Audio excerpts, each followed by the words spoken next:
नमस्कार. आमच्या socially social या यूट्यूब चॅनलवर सर्वांचे हार्दिक स्वागत. आज आपण अगदी महत्त्वाच्या विषयावर बोलणार आहोत.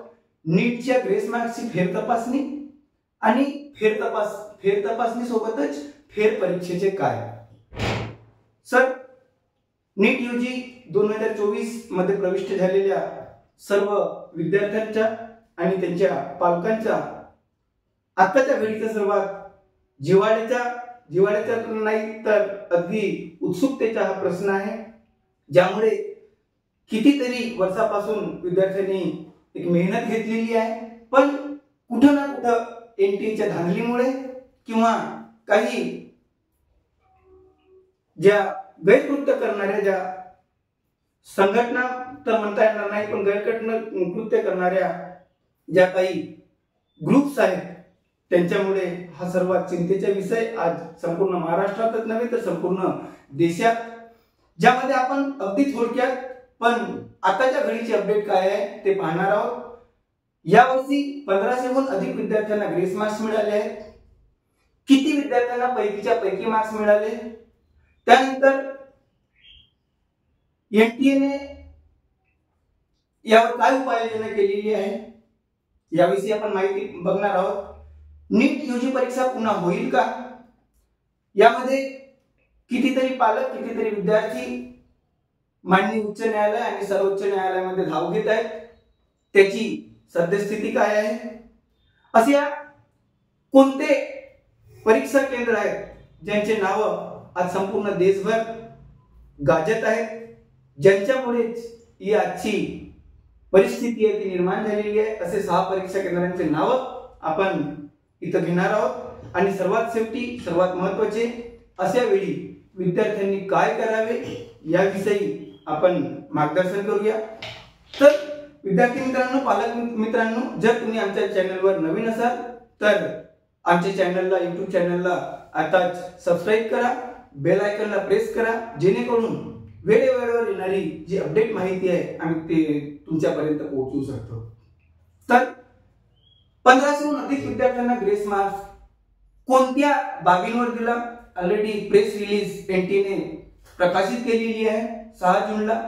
त्यामध्ये जे काही त्यांनी आपली बाजू मांडली आहे ते कुठं ना कुठं एक धांदलीपूर्वक, कुठं ना कुठं एक सर्व विषयांचा समावेश न करता आपली बाजू मांडली आहे, ज्यामुळे कोणाचाही समाधान होत नाही. असं पहिल्या वेळी झालेलं आहे की एआयआर रँक अगदी 67 विद्यार्थ्यांना पैकीच्या पैकी गुण मिळाले आहेत. 720 पैकी 720 गुण मिळाले आहेत. असं पहिल्यांदाच का होतोय. पहिल्यांदाच जे टेक्निकली पॉसिबल नसताना सुद्धा काही विद्यार्थ्यांना 18 आणि 19 गुण मिळालेले आहेत. ते कसे मिळाले, काय मिळाले, एनटीएचे काय बोलणं आहे, ऑलरेडी आम्ही आमच्या मागच्या व्हिडिओमध्ये सांगितलेलं आहे. जर तुम्ही नवीन असाल तर मागचा व्हिडिओ सुद्धा तुम्ही बघू शकता. तर यावेळची सर्वात महत्त्वाची माहिती समोर येत आहे की केंद्रीय शिक्षण खात्याने 4 सदस्यीय समिती नेमणूक केलेली आहे, असे एनटीएचे महासंचालक श्री सुबोध कुमार सिंह यांनी माहिती दिलेली आहे. आणि जे ग्रेस मार्क्सची तपासणी आहे त्याचे जे प्रमुख आहेत ते यूपीएससीचे माजी चेअरमॅन यांचा समावेश आहे. त्यांच्यासोबत 4 सदस्यीय समितीची नेमणूक झालेली आहे. आता आपण विचार हा करतो की काय नीट यूजीची परीक्षा फेर परीक्षा होईल का, पुन्हा परीक्षा होईल का, याविषयी आताच्या घडीला फक्त 2 गोष्टी समोर येत आहेत. जी 4 सदस्यीय समिती निर्माण झालेली आहे त्यांच्या शिफारसी काय येत आहेत त्यावर अवलंबून आहे. त्यासोबतच आपण कालच्या घडीची, परवाच्या घडीची न्यूज बघितली की ऑनरेबल कलकत्ता हायकोर्टने 10 दिवसामध्ये लेखी स्वरूपात ॲफिडेव्हिट एनटीएला सादर करावे अशा सूचना केलेल्या आहेत. ते काय बोलतात या 2 गोष्टीवर, म्हणजे 4 सदस्यीय जी समिती आहे त्या समितीच्या शिफारसीवर किंवा अहवालावर आणि 10 दिवसामध्ये अजून एनटीए आपला लेखी स्वरूपात ॲफिडेव्हिट मध्ये काय सांगतो या सर्व गोष्टींचा विचार करूनच पुढली बाजू काय असेल हे आपल्याला सांगता येईल. आपण वेळोवेळी तुम्हाला अपडेट याच्या देत राहूया. यामध्ये कितीतरी प्रसार माध्यमे हे सुद्धा वक्तव्य करत आहेत. त्यासोबतच राजनीतिक जे काही पक्ष आहेत त्यांनी सुद्धा आपले मत या एनटीए विषयी मांडलेले आहे.